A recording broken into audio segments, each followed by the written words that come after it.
I'm not rude, but I'm very protective about my energy. I feel like Lorenzo is the answer to all of my prayers. This girl, I want to stay away from. Oh, you've done bad for me. I hope everything comes back to you tenfold. But they all come back.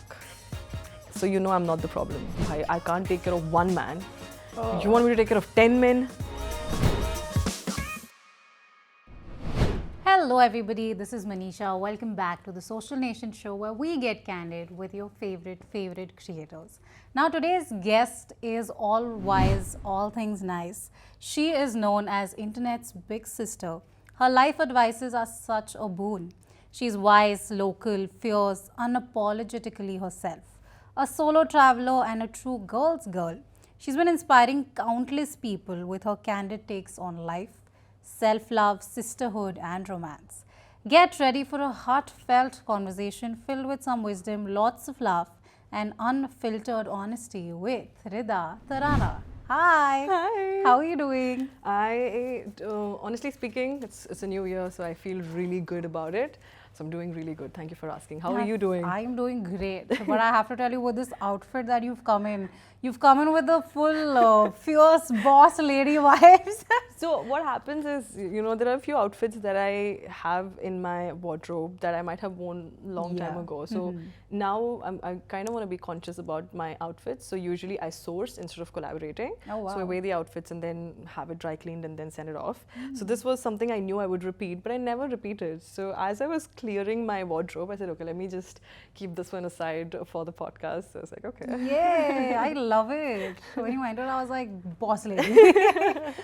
But we start our podcast with one question. Okay. It's what my fans don't know. So you have to tell us one thing, one fact that you're sure your fans don't know. What would it be? Oh my God, this is a hard one though. I feel like I share so much on the Exactly. internet. You guys know me in and out at this point of time. Enough to know that, Rida, you don't do this. Rida, you don't do that. What is a fact? Yeah, I'm not... I know that, you know, internet is a place where you do 1 minute content and then you have stories, but you guys have to know that I'm very, very specific about the kind of people I want to hang out with. So if I even sense tiniest bit of negativity, I'm nice, but you'll never see me in your radius ever again. So I will never. So I'm not rude, but I'm very protective about my energy. So yeah, so one thing about me is if I sense even the slightest discomfort and if I don't vibe with you, you will not see me put in efforts to vibe with you. So if it didn't happen, it didn't happen. I think with every look that you've given, with everything that you've said, I don't think anybody would ever want to stay on your bad side, at least not me. Oh my God, I have so many of my friends who keep saying this because they're like, if Rida is good, I'm good. I am somebody who will go above and beyond for you if I really genuinely love you and if I care for you. And if not, it's neutral. You know, I'm nice to you and I'm humble to you and everything because I'm raised that way.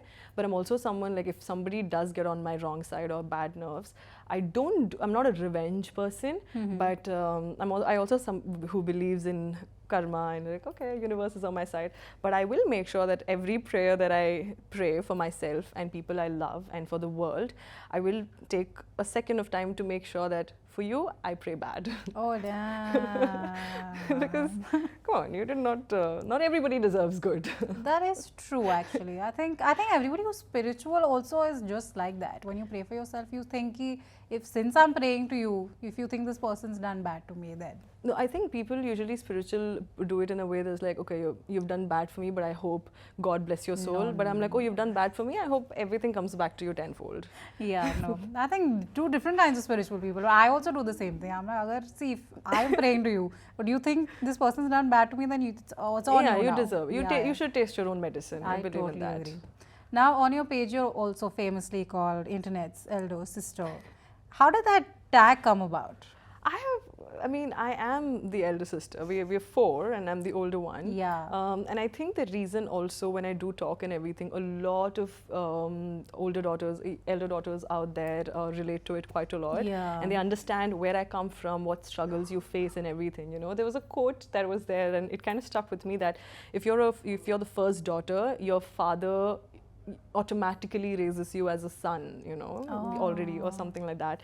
And someone sent that to me and I was like, my character is that way. Like, I would like my feminine side to be as embraced as whatever side that I have.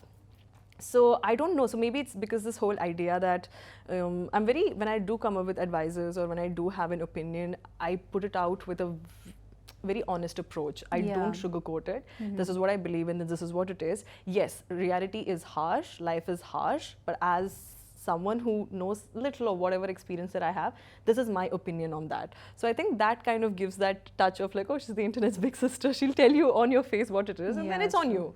How you live your life is on you. My job is just to let you know what I believe in. But again, you still want to walk on fire and burn yourself, it's on you. I will help you heal. But your decision is at the end your decision. So from my being the elder sister to my sisters, and I've kind of shifted to being the elder sister on the internet. I love it. That makes sense because I have an elder sister. And when I see her storing any of your reel, I'm like, oh God, what is she storing now? Is she going to make me feel guilty about something? I mean, I feel like your little sisters borrow a little personality from your elder sisters, you know, because you're like, oh, okay, I like that about my sister or this about my sister. Like, you guys don't have your own personality, do you? That's very wrong to say. I think we do. I've told my parents that if you find me a guy, it has to be like my sister. So my parents also are so confused. They're like, what do you mean by that? I feel like we make such amazing boyfriends. I realized that too. Like me as a man or me as a boyfriend would be so good. Exactly. Like I'm such a, I don't know, I do such a good job. Even with all of my girlfriends too, they love me so much and they're like, Rida, you do everything that I want my man to do. And I was like, I know. The reason I'm single also is because my standards are me. Have you seen the way I treat myself also? But I understand where you come from. Yeah, I love a girl's girl like that. Even I've told my friends, I've come to the office with flowers at times and I've told people, this is the standard. You should make sure your guy is doing this for you. I think small things. That's such a cute thing, no? What I like about my girls or myself also is even if it is, I have this thing though, I have a restock thingy where I would want flowers in my house. Flowers just make my day. In the morning when I wake up, the sunflowers are blooming, the lilies are blooming, there's a slight scent to it. It's just such a nice start. But all of my girls know that I like flowers and I know that they do as well. So for them to put in a little efforts to come give something that makes you happy, it's such a nice gesture. I appreciate. Our audience actually voted for you as Nanda's favorite voice of impact recently. I saw. Thank you. I love you guys too. So what responsibilities do you feel come with all of this when they give you such a big tag?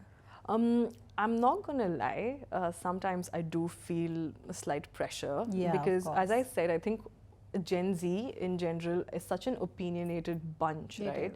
And then you have the Gen Alpha and I don't know what my brother falls under.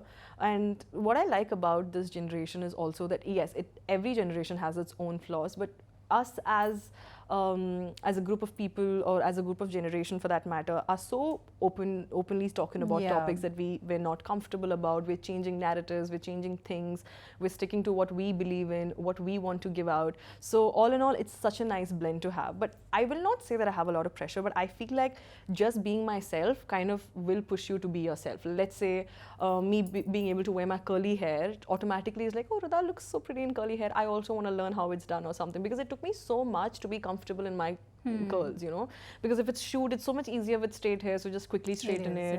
And then for me, I'm like, oh, I'm going on trips and it's so much easier to have, so I got it smoothened and everything. And now I'm like, okay, you know what, I'm not doing a thing to my hair because firstly, I don't have any more left, so I want to be a little conscious about it. And second, whatever. So now that I'm wearing my curly hair, I'm just liking the way I look. Okay, I like it. I'm comfortable with it or something of that sort. Or when it comes to my skin color, like I just want to, like let's say I don't want to look fair or something of that sort. So every time I get my makeup done from a professional artist also, it's like, please don't change my skin color. I would like to stay brown, you know, put a little blush there, put a little lipstick there, make me look pretty, but I would like to be brown. So I think me just being by myself kind of influences people to be themselves regardless of hair, color, whatever. So like if Rida can be that in her element, I can be that in my element too. And it does not have to be the same element in whatever that is. Like if Rida is able to do this, considering from all the things that she has come with, I can do it too. So yes, it's not easy, but there's at least a push towards it. So responsibility wise, I think it's there, but for me to be, I just want to be true to myself, and automatically I feel it just comes out for other people to be true to themselves as well. Yeah, and I think also with responsibility, what comes in for content creators is when you all do brand collaboration. So do you keep a few things in mind when you take up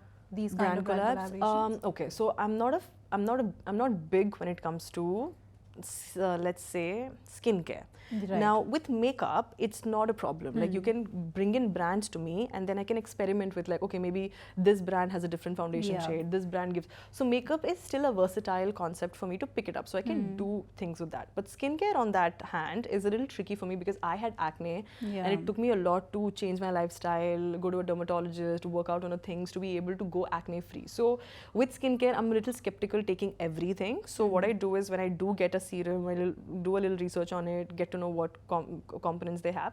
So they have it sent to me a little prior. I use it on my skin, and if I like it, then I'm like, okay, I don't mind making a reel on that. So skincare, I'm a little it's a little tricky space for me. I don't want all the skincare to be there. Sunscreen, I love. Like sunscreens, I don't mind experimenting because, you know, all of that or acne related stuff. But when it comes to serum or this and all of that, I really want to use it firsthand to see how that works for me. And then then it's an honest opinion when I make content around it. So I'm a little reserved when it comes to skincare, but makeup, fashion is still an experimental space where you can figure out what brands work for you and how that is good or bad. That's amazing. Another content piece of yours that I love that you recently also started is your solo travel series. So I want you to take us back to your first ever solo travel. How was it? How did you finally make that decision? What did that moment feel like when you entered a new city? Just the first travel story. So my first solo trip was to Bali on my birthday. Not on my birthday exactly, before my birthday. And it was not a solo trip. I was scared as well. My good friend was with me, and we had collaborated with a resort at that time. And I didn't know how to self-shoot. I had never done travel content. So I was like, do you want to come with me to Bali? So I was like, if there's somebody to help me shoot, you'll be able to see the place as well. And that's how I took him with me. And for 2 days, he was with me. And then he said, I have to go back because I have a shoot that's very important and I need to go back to India. So I was like, but I don't want to come back. So I was forced to do solo for the next 5 days. Oh, wow. So yes, I wanted to do solo, but I could not because I had a brand collab. So I had a collab. So I was like, let's make it a little professional and easy so I can build a profile in that way. But then when he left, I had no other option. I was like, I'm not going back. I will somehow thrive and survive, but next 5 days, it was the best decision of my life. I was so happy. I was so thrilled. I figured things out. I remember, so I'm a slow traveler. I'm not obsessed with, my idea of traveling is not like I'll go to a place and I want to see everything. So I don't mind if it's just one place in one country. I'll sit there, keep 5 days. I'll keep 3 days to go see everything. Other 2 days, I want to live like a local, you know? If I lived here in Prague, what would I do? So I'd wake up in the morning, go to a cafe, finish working, go on a walk, look into the park, just pick up like little flowers, come keep it in my room, things of that sort. So I really like 3 days of exploring the city and then 2 days of taking it slow, like how would I live as a local sort of thingy. And I'm not obsessed with if I miss out on something, I don't feel bad. I'm like, okay, another reason for me to come back. But those 5 days were the best days of my life. I figured things out. I learned the apps, what is the network I need to use. I would go to 7-Eleven and bring things for myself. I was by myself. Like, being alone or being by myself has never been an issue for me. I thrive when I'm by myself. You know what I'm saying? So that's why even with the circle of friends I have, I like to keep it small and cute because I really want to I want my space protected. That's what I believe in. But I have never had an issue thriving by myself. So I live alone. I love that. And I feel like I have space, I have time. I do meet people quite often, every single day for that matter. But when I come back home, it's my space. It's for me. So yeah, those 5 days is what changed when I was like, I had not done justice to Bali because I was still figuring out what it was. And the next year, I went to Bali again, and this time I did 10 days, and it was another beautiful trip. This time I did pottery, I did painting, I went on like temple visits, then I went scuba diving in Giliti, and then I went to Uluwatu where I took it slow. I made a lot of friends. Even now the pottery girl is still my friend, her name is Fitri, so every time I go somewhere, Bali or something, it's fun. And then I was like, okay, enough Bali, now I need to expand. Then I did Turkey because I was like, let's get out of Asian countries and see something more. Those 15 days were also the best time of my life. Then I did Lombok, which was, I was going through a lot mentally, and I was like, I need to get out of this space. It's a thing. I firmly believe that if you are going through something, what happens is the space that you're in is also, it matters a lot. So for you to get out of that place, maybe your house, maybe that city, maybe those people, and just getting a fresh new air just changes so much for you. So I was going through a lot, but I went to Lombok. Oh, another beautiful trip. I took a cooking workshop. I like doing workshops and activities. Then I took a batik painting one. Then I went on a waterfall trek. I hate trekking, but I was like, I complained, but I trekked. It was a very beautiful trip. And then because there were no flights from Lombok to India, I had to go back to Bali again. And that's where I met my best friend, Lorenzo. Yes, we were coming to that soon. But yeah, so that's where my solo trip started. And I'm obsessed with them. I have a few things planned for this year too. My team was talking to me like, Rida, where do you see yourself this year? I said, at least you will not see me for sure because oh God, I am booking. We will see that content though. Yeah, I can't Yes, wait. yes. But if you had to give one specific tip for somebody, a girl like you, who is thinking of having her first solo trip, what would be that one tip? To all my girls, I think you don't have to do international. I firmly believe that firstly, it takes confidence and courage, considering we come in a very reserved society, in a place where people have constantly told us to be dependent on our parents, go out with your brother, go out with your friends, you can't go alone. World is a really scary place. But let me tell you, if you can survive India, you can survive anything. When people tell me, how are you doing this solo? It's like, baby, I come from India, so I can. True. But you need to know that world is a very beautiful place. You end up meeting a lot of people who are friendly and nice, but we're raised in such a way that we constantly are scared about other things. Yeah. So to my girls who want to solo travel, what I'll say is, know your budget. When you know your budget, you know what is the place that can afford that budget. Don't do international. Always start local. Go with a place in India. It can be, let's say you're in Karnataka, Coorg. You take a bus ride. It's 700, 800 rupees is your bus ride. Sleeper, 900 rupees, that's it. You reach there, look for a Airbnb or a hostel or something of that sort. Go to Airbnbs, Viator, get your guide. All of these platforms have these activities that you can choose in. Go ahead, explore, see what it is. The problem here is we think we can't do it. It's very easy. So start with a place that feels home to you. So let's say you're in Bangalore, then you pick Coorg. If you're in Coorg, then you pick Bangalore. Something close, then you see how you feel. Because not everybody loves solo. Some people like being themselves or something. But start local, start from a place, or just it starts with solo dates. You go to a restaurant, eat by yourself. That's true. Yeah. You go to a park, read a book. It starts with solo activities for you to be able to take solo trips to begin. That's fair. But closer places in the beginning. You're in Delhi, look for a place in Delhi itself that you can do. You're down south, look for a place that's safer, convenient for you to try and experiment and everything. But yeah, I also am someone who's very careful about, so my IDs with everybody, you can just open, my sister has it, Apurva has it, my brother has it, everyone has it. I let everybody know that, hey, I'm here, just giving you a heads up, or I know what I'm doing. I have my internet fully charged, fully packed. I have everything figured out before that I go. I'm smart like that.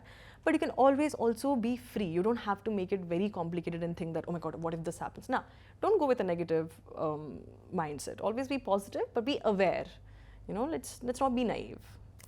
Great. Now, another content that I really love of yours, I'm sure all of us do, is your friendship content. So I need to know for you, what is the difference between male and female friendships? All of my straight male friends have eventually confessed that they love me. Oh no, that's where the problem is, Rida. But it's okay. I think, I mean, have you looked at me? That's true. Yeah. I mean, if you're not in love with me, I'd be like, why? No, I'm kidding. But no, I do have straight friends who've been exceptionally amazing to me as well. Really good, healthy relationships that I have. I keep a blend of friends. I'm not obsessed with having only one kind of friends. Let's say if I have a creative friend, I have a friend from my hometown, I have a friend from my college that I'm still in touch with. I have a small circle of people, but I will make time for all of these people. They're all very important part of my life. Recently at a wedding, I made really two girls that I met, really good friends. I host like little parties at home, which is literally nothing but they bring in their food, I cook whatever I can, and then we come together, we just dress pretty, and then we eat the food, we're chit-chatting, we're having fun and everything of that sort, right? When I was doing my hosting, I had met this makeup artist who had met me, and we are still friends together. So for me, if I vibe with you and if I like you, I usually try to keep you close as well. Like I like my friends really good. So with male friends and female friends that I have, obviously the girls that I have are all amazing amazing women in my life. Yeah. They're all doing exceptionally good for themselves. They all get in some or the other ideas and perspectives in my life. You know, someone is in corporates, but they love what they do, so they bring in that perspective. Somebody is a mother, so she's able to bring in that. Somebody has just recently started a business, so they're able to bring in that. Then obviously I have a few influencer friends, they bring in their perspective. So I keep a blend of it all to sustain and retain. And with my male friends, it's usually banter, but they're also really genuinely nice people. Like I can call them any time and I can be like, hey, I'm in trouble or that or this. They always show up. And so, same goes to my girls also. So friendship wise, I feel like I've somehow cracked a very healthy deal, and I'm very protective about my friends, and same goes to them as well. I like effortless friendships. I'm not somebody who holds on to, you do not text me, you do not call me, how dare you do not wish me. It's not a thing for me. You know, I know friends that put in actual real efforts. I don't want you to show me off. I don't want you to do anything. I just want you to show up for me. And I show up for you. That's all that matters. And I feel life itself becomes so much more easier when you stop taking things personally. Everybody is going through life differently. Now, nothing can revolve around you all the time. It doesn't happen that way. And life becomes very easy that way, you know. I don't take things personally at all. I was saying, whether you've forgotten this, like maybe that's why I'm happy, you know. I forget. It's happened, it's gone. It's out of my picture. Now what's new? What's the next thing that I'm there? So I do have one person from different domains. Okay. Now what I do is, if I have to put them together, I do know that this person together will blend well, but this person will not blend well. You know, so what I did last year was I kind of wanted to introduce everybody together, not because do not hang out behind my back. I do not like that. My friends are my friends. But keeping that aside, what I also like is, what I did is I brought them all together. I had thrown a palette party where I made a group. So my gym trainer is a really good friend of mine. We became really close friends. My sisters, my cousin, then there are two girls I met at the wedding, then my college friend, everybody. Anyway, so what happens is, so it was a party where everybody had to choose a color and you had to get the food of the same color. So let's say if I'm wearing blue, then I get a basket of color. It was such a nice way. So what happened and what I realized was they were all from Bangalore, all from the same space and everything. It ended out to be such a hit. Everybody were complimenting everyone. I also had boys. I had three of my boys actually, or four, I don't know. And all of them got along so well. They were exchanging ideas. They were telling what it was. So it was such a positive space. And I knew that these people will get along. And it was beautiful. So we had a bunch of, I think, 10 or 12 people, I'm not sure exactly. And everybody, we were cooking, we were making something, everybody's cooking, helping how to cook. Something falls off, they're cleaning it immediately. It's such a mature, nice bunch of people coming together just to have fun. We're having conversations, we're playing a few games, we did a karaoke night, and it was nice. So I do have like-minded people, but from different domains. That's amazing. But talking about friendship, I have to get one person up. Very recently, you started making content actually with Lorenzo. I want to know, how does that bond develop? And to follow up with that, how does one make friends as an adult in a completely different country? Okay, I feel like Lorenzo is the answer to all of my prayers. Oh, wow. Okay, because I am a giver. I've always been a giver. I think as an elder daughter, I feel like you always constantly keep giving. That's true. You want to do this for your parents, you want to do this for your sisters, you want to do this for the world. You're like, how do I make it easy for other people? Nobody really comes into your life to make your life easy. You know what I'm saying? Even the kind of men we end up attracting know the fact that you're the older daughter and you have that thing. So they end up trying to benefit out of it. So you're either taking care of them, you're pampering them, or they're like the mama's boy. So knowingly, unknowingly, you do not have someone who can be like, oh, you're the little girl, let me take care of you, or something like that, right? So for me, Lorenzo is literally that. I have never had a best friend. Like, I have really good friends and I really appreciate them. And I usually do hear them saying that that's my best friend, that's my best friend. And I could never ever say that that's my best friend, you know, this is my best friend. And I think 26 years now is when I was like, that's my best friend. And it was just a very instant click. And it was so effortless. And that's why I believe that love, or anything for that matter, needs to be effortless. It should, yeah. I don't yes, you put in efforts to keep the relationship building and going forward, but your first connection needs to be effortless. So from Lombok, I go to Bali to catch the flight. So I extend my days for 3 more days. And we are in this very cute Airbnb, which I really liked. And there was a pool, okay? So I don't know how to swim then. So I'm in the pool with, remember the pottery girl I spoke about? So she meets me every time I'm in Bali. And so she made some time, and I usually like for her to, come spend time with me. So we chill in the room, and she's in the pool and everything. So she gets like a break from her work, and she chills with me and everything. So we're in the pool, and Lorenzo is sitting there with a friend of his. And we just get talking, and he's talking about me and talking everything. So I was just telling, and he was like, people keep saying that, oh, you're cringe or whatever. So just some comments that was coming on Instagram at that point of time. Okay. So and then he goes like, you choose to be cringe where? You choose your cringe. I'm cringe. I'm cringe by the pool. You're cringe by the office. You're cringe by the pool. You're cringe in the office. So you decide what cringe you want to do. I became cringe. Now I'm chilling by the pool. You became cringe, and you're in the office. So that's what picked it up like instantly, and we just connected so well. We ended up going to this Indian restaurant. He's such a fun energy to stay in, but I think our bond developed when he's from Milan, but he stays in London. Okay. So when I planned my birthday trip to Italy, and I knew that he was from Milan, so I was like, Lorenzo, and we're not talked regularly or something. We were just there. That's it. So I was like, Lorenzo, I am coming to Italy, and I don't know. On my birthday, I want you to be there. Like, I want you to be there just for my birthday. 2 days, 3 days, it does not matter. After that, I'll do the solo trip by myself, but I want you to be there. And he was like, I don't know. So he does not use his phone quite often. The only time you see his phone is when he's playing chess. Okay. He's obsessed with chess, so that's the only time you'll see.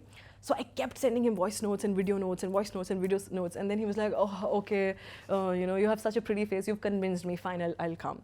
So on 8th of September, he takes a flight from London, comes to Milan, meets his mother, takes a train, comes to Florence because I was in Florence. Oh, wow. And we had the best time of our lives. So he was with me for 4 days, and we had such a good time. And that's when I realized that for the first time, I had somebody who was able to give back the kind of love I was able to give. From being able to take care. There was so effortless and so nice. Like, do you see the way I'm smiling? Like, that's how much he makes me happy. So even when I went to London this time, 5 days, all we did was just sit, play games, we were chilling, we were cooking food, we were having so much fun. I only wish the best for this man, and I hope he ends up finding somebody who loves him as much as I love him and his other best friend loves him. No, I've told him, it's like, Lorenzo, you're my best friend and I'm your best friend. So whoever was your best friend, just let them know that they're not anymore. Oh, no. But he's the sweetest guy ever. So he'll just check up on me, and then but he's also, what I like is he knows me so well that he'll let me know that this is what I think about it. That is what I think about it. He comes up with this very nice, fresh perspective. And I love him for him. I'm so grateful that he's in my life. That's amazing, man. But talking about friendship, we cannot not talk about one other person. Apurva. Yes. So I think that's what's different. Now with Lorenzo, it's still a new friendship that you very recently started. But with a person like Apurva, who's been friends with you from so long, I think that somehow ends up taking a little more effort. So how does it work? That's the thing though. What I like about Apurva and I also is there's not a lot of let's post this on social media or something. We're connected internally. Right. We check up on each other on a daily basis. If she wants to come, she'll come. She'll fly to Bangalore and she's like, I'm coming to Bangalore. It's the same thing with him, like I'm coming to Mumbai. Yeah. And we just stay and we chill or whatever, right? But so our friendship started off with, she did not like me in the beginning. She's like, this girl, I want to stay away from. Oh, why? So it was a Singapore trip. She's like, oh my gosh, she talks a lot. I think, baby, come on. All I've been doing is talking only. Yeah, or whatever and everything. And then the trip was so traumatic for both of us that we had no other option but to end up together. And I think that's what got us together though, because if it was not that trip, if we didn't have that time period to be able to know each other and spend time with each other, I don't think we would have been friends. And then what I like is we're so different as people, but we also are such a nice combination together. She's the smartest, wittiest, most loving woman I ever know. Like, the thing with internet also is you make 1-minute reels. You don't have a lot of time to sit and give your character there. But I'm always in awe with the way she thinks, the way she makes content, the way she strategizes stuff, the way she likes people around. Like, she knows all of her friends, what they like, what they don't like, what to get for their birthdays, what's their mood swings like. And same goes with her. Like, the most smartest person I ever know. So I think what happened was I started taking a lot of solo trips, and obviously she's not somebody who's going to be like, take me with you or somebody. She's really someone who supports you for what you believe in. So with my solo trips also, she'd always text me, give me your tickets, and a day before that she'll be like, have fun, and all my stories will be like, okay, you look so happy, you're having so much fun, or that, this, and all of it. And then at the end she's like, Rida, we have to take a year-end trip. I said, yes, fine, let's do London. And for those 5 days I was with Lorenzo, I did not step out. I was like, after Apurva comes, I was given strict, I was told not to step out until she comes. So I did not see anything. I was like, after Apurva comes is when I'll start seeing London. Until then, I'll just spend time with Lorenzo. Okay. So what I really like about this is, it's a very healthy relationship, you know? And it's not a place where if I feel something, I can't go and tell that to her. I can have a conversation with her, and same goes with her. She'll ask the same questions for me. We're here and there. If there's anything that has offended or whatever, we have that conversation. But it's such a nice, healthy relationship that I thoroughly enjoy her company. And I think same goes to her, I'm not sure. But yeah, so I've been pushing her to do solo as well. Like, do one solo, which is like, I'm not you, I can't. But your audience also has one more question in the comments. Okay. Lorenzo or Apurva? They did not. They did. Lorenzo. Really? I love that. I love Apurva, obviously. Of course, yeah. Lorenzo is my best friend. Oh, that's really sweet. But talking about girlhood, I guess all of us become advisors to our girls when it comes to breakups. Girl, you know that we give advices. Do you think your girls listen? I try my best to listen to my girls. Like, liar. I try. I You said try my I said best. try. It's waste of energy. You just do it because obviously you will do it. They end up going and doing whatever they wanted to. So you just stay there. When they come back, messing things up. Oh no. I don't think any of my girls have taken my advice seriously. Oh, how do you console your girlie when you witness her breaking up, say, with the love of her life? How do you even convince your girls or console I mean, they them? don't block. I don't know why you guys don't block. They don't move. So see, my way of dealing with things is like, if you are done, my whole concept is if you're done and you want to get off of it, you get off. See, life is simple. Yeah. You want to give it a shot, you want to experiment, you want to make your mistake, go for it. I am impressed by people who can walk away when they know it's time to walk away. Like, I'm somebody like that. I'm like, okay, you're not benefiting out of it. We tried, it did not work out. It's okay. No bad feelings. Ciao. Never see you ever again. But I'm not going to entertain this thing. I'm not going to be like, come back, drain my energy, go back. Let's see where it is. No. You need space, take space. This is this one video that I made with Lorenzo, and I remember him saying, you need space, take space. Eat, not on my table. That doesn't You know, make so sense, with yeah. girls, what I do is I let them, that's the thing with everybody. You should let them experience their own things. When they need you, they'll come to you. You should just be there. Listen to them, hear them out, be like, oh, I can't believe he's not the person for me, whatever. Get them food, give them cuddles, just put them to a nice, they're little babies at that point of time. You just take care of him that way. And then they end up going back. There's no difference, there's nothing. But you guys need to understand that this is where, you know, you can give any lectures. You remember your self-worth, remember that, remember this, yada, yada, and everything. They'll still do what, because when you're in love, yeah, I know. It's a very different feeling. Like, I'm practical right now. I've been single for 4 years, so I don't even know how love feels anymore. I don't know if I can go back to that zone again, and I wish I do though. But anyway, so what I was saying is, you be there for them, you help them, give them whatever it is that they need, but let them walk their own path. You know, you can't walk for them, or you can't hold their hands to walk for them. But you spoke about heartbreak. So how are you when you're heartbroken? Do you shut down? Do you reach out? How is Rida when she's heartbroken? I cried so much. Me in love is the most stupid person I know. So all of this that you were talking about is you Yeah, too. yeah. So I can't make imaginary content. I make content when I've gone through that, or somebody very close to me has gone through. So 4 years ago, 4 or 3.5, I guess, I'm not sure exactly, I was in a long distance relationship, but I was also so in love that I was okay doing a long distance relationship. And he did not treat me nice. You know, he would, all the breadcrumbs, the love bombing, did not have time for me, this, and all. But I was so in love that I would give the benefit of doubt. He would not pick up the calls when his girlfriends were around or whatever, and everything. No. But I will be like, I'm the chill girl. I am not I will never be the chill girl, ever again. Anyway, so then to a point where the first time he broke up with me, for something extremely ridiculous though, I don't remember that anymore, I was so in love that I remember crying and begging to stay back. It's like, can you please stay back? You know, I'm not asking for anything. Can we work this out? I will do whatever it is that's, I can't believe I said that. I will do whatever it is that you want to do and everything, right? But I also have this rule. I'll try 3 times and after that I will stop. So I did try 3 times. I cried, I begged, I would do that and this, and it took me so much. I had massive anxiety. My heart would race every single day. I could not eat. Every time I ate, I puked. I did not like it. You know those crying where you're like loudly crying as somebody is dead or something? I used to feel so bad. Like I was so in love. And then what happened, after like a month or so, he went on a vacation or something. Then he comes back, he's like, okay, let's give this a shot again, right? And I was so stupid. I said, okay, let's give this a shot again. But, eventually, so it happened in the month of April. May, June, July, April, May. April is when he broke up. May end is when he got back together. June, July, August, September. On my birthdays, I really believe that if somebody's in love with you, they will try their best to make your birthdays really nice. He did not at all, so I did not care.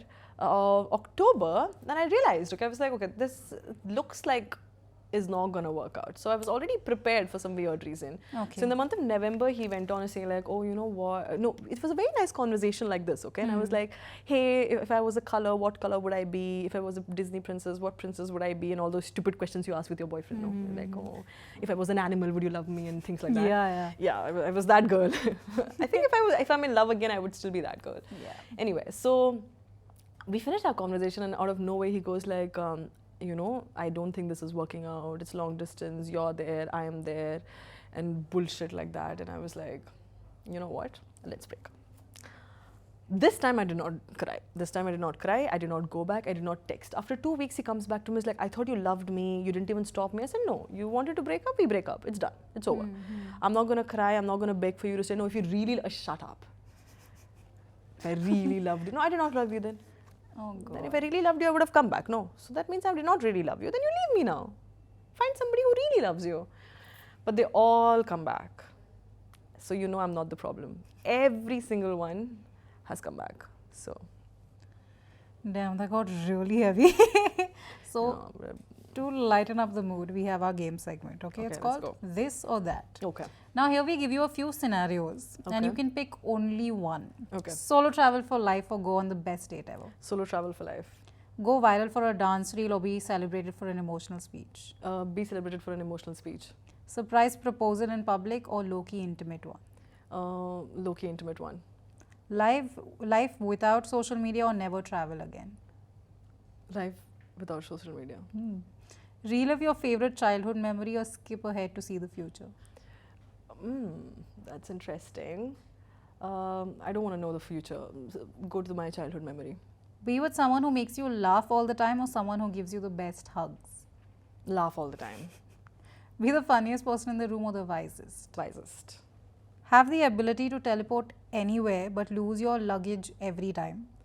Or travel with unlimited luggage but only by road. Wow. I hate road trips, but I don't want to lose my luggage. The whole point of a trip is to look pretty. What was the first question? Ability to teleport anywhere but you lose your luggage every time. Okay, ability to teleport anywhere. We buy clothes there. Wow. A perfect first date but no spark after. Or a terrible first date but an amazing connection later. Okay, terrible first date and an amazing connection later. I mean, we can have a nice story. Yeah, that's true. Go on a trip with your favorite celebrity but no pictures. Or vlog the whole trip but with a random stranger. Ooh, I mean, I don't like vlogging, so I don't have a favorite celebrity either. I think I'll go with the first one. Favorite celebrity? Yeah. No pictures. It's okay. We keep it a secret. Me and him. Eat a pizza in Italy forever. Or biryani in Coorg for Biryani in the Coorg rest. forever. I knew it. I was like, she says pizza, guys. No, see, I'm a typical South Indian when it comes to Same. food, okay? I love my meals. I love my dosa. I love my idli. I love my biryani. Again, biryani that my mom makes. I can't do pizzas and burgers. Like, I love Italy. I will go there in a heartbeat any day, but no. I know this feeling. Same. Spend a week alone on a dreamy island or a weekend in your favorite city with your best friend. Oh, that was okay. You know what? Second one. I don't mind. A magical first kiss or a magical first I love you. First kiss. Yes. Okay, last one is have a one-on-one dinner with your BTS bias or attend a BTS concert front row but never meet them. Oh my god, first one any day. One-on-one dinner, of course, that makes more sense. Sarange, oppa. I would like that. But since we spoke about relationships, I want to know, what does your ideal partner look like? Personality-wise and looks-wise. Not existent. Yeah. Some qualities, come Not, on. okay. I like my man. ChatGPT asked me these questions, by the way. I love ChatGPT. That's the only relationship I have at this point of time. Anyway, so I've realized that I am a dominant person. Okay. So I end up attracting submissive people. Okay. Okay. And that's exactly why I've stayed single for 4 years, because I was like, I want to break that pattern. I can't have people that I'm taking care of all the time. But the problem is, either I end up with submissive people who I'm taking care of throughout the relationship, or I end up with extremely dominant people who are like, I don't like this, I don't like that, how did you talk to this person? So I kind of want a person who's able to switch when required. Times where it's like, hey, Rida is going to take care of this, I don't have to worry about it. And it's like, hey, you know what, I'll take care of this. So somebody who knows how to switch, slightly dominant and who knows how to switch I think is someone I would like to be with, one. Most of the guys I've had are usually slightly taller than me, that's it. That has not been a lot, but I do not mind a tall guy. You want a tall guy, just say it. Yes, I do. A physical trait is that the only condition? I really like people. See, I'm not obsessed with this muscly, properly bodily built thingy, but someone who's has a perfect hygiene, who works out, who knows, who wants to take care of themselves. I like, you know, somebody who, and I really love men who are ambitious, who know what they're doing. I also love listening men, because I'm a yapper, so I would like my man not to interrupt me like 50 times a day. But somebody who's like, oh, my girl is speaking, let me listen to that sort of thingy. I like somebody who dresses well too, not saying wear the most expensive clothes or something, but someone who puts in efforts to look good, who's groomed well and looks good. I really like a person who's able to hold on conversation and speak well. It's a big turn on for me.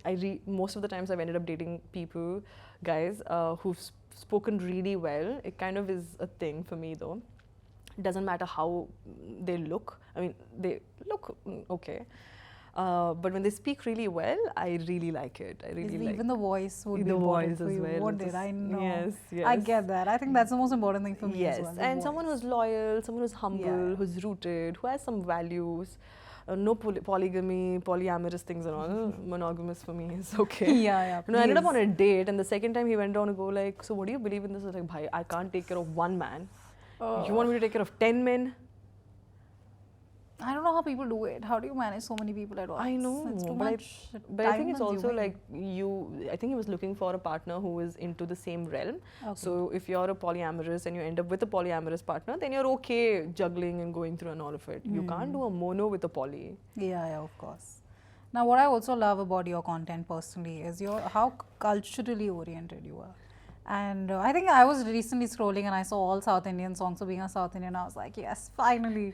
So I especially love the wedding sneak peeks you give us of your friends and family that you go to. I love it too. Please invite me to all your weddings. I want to know, what's your most favorite wedding tradition? Okay, I don't know about tradition. So I practically, for like 5 years of my life, when I went to college, I had stopped attending weddings, okay? Because every time I'd go, they'd be like, when are you getting married, that, this, yada, yada. So my family weddings, I had not attended at all. The last wedding I had was my aunt's, that's my mother's sister. Even that wedding I skipped. I was like, no, I don't want to come. But then I did go for the reception or something. So after that break, I went for a Bengali wedding. It was a Telugu Bengali mixture, and what a beautiful wedding. Okay, then the next one I went for, there was another one I forgot. Then it was a Marwadi. I love Marwadi weddings. What amazing weddings do they throw? I want that money. Arey, of course. You know, like the outfits, people, the dance, the vibe, like. That's how you do a wedding. What a beautiful wedding. What I really like is these are all very close people that they invite me, and I really, really like my friends. I like it though. Like when you've invited me, you also make time for me, which is so sweet. Like I know you're getting married, you have that, you have this. You're always like, Rida, you okay, no? You're like, I'm like, yeah, just it's your wedding, baby. Just chill. You be with your man. Let me record you and your content and everything. So I am happy with all of my friends who are getting married and engaged. Like just invite me to your weddings. But another wedding also I attended was a Marwadi wedding itself. Then I attended a Muslim wedding as well. I also attended one Hindu wedding, which was also very beautiful, very nicely done. So I really like culture, as you said. I'm obsessed with different festivals, different traditions. Even when I do travel, I want to understand, what do you make, what is it that you do, what is this one like. It fascinates me a lot. And weddings, I feel, is such a nice connecting way for everybody to come together and share their ideas and perspective, and friends and this and everything. So overall, I'm obsessed with weddings, and I get to like dress also, but you also learn so much, from their ideas and perspective, and why do they throw such grand weddings and everything. But what a fun. Planned your wedding? Yes, my wedding will not have kids. Oh my God. There's a no kids zone. And I don't know though. I know exactly how my wedding is going to be. You've planned it out, haven't you? Yes. What is it? My sister knows. I can't reveal everything. Damn. All right. That you can, of course. Yeah, that you'll have to wait for me to get married. We'll have to wait really long, isn't it? How long? So See, I believe me, 1 year is also long. So I believe that the love of my life, I'm going to find the love of my life in next 3 years. All right. Okay, either I might find it eventually, then date for some time, and then end up getting married.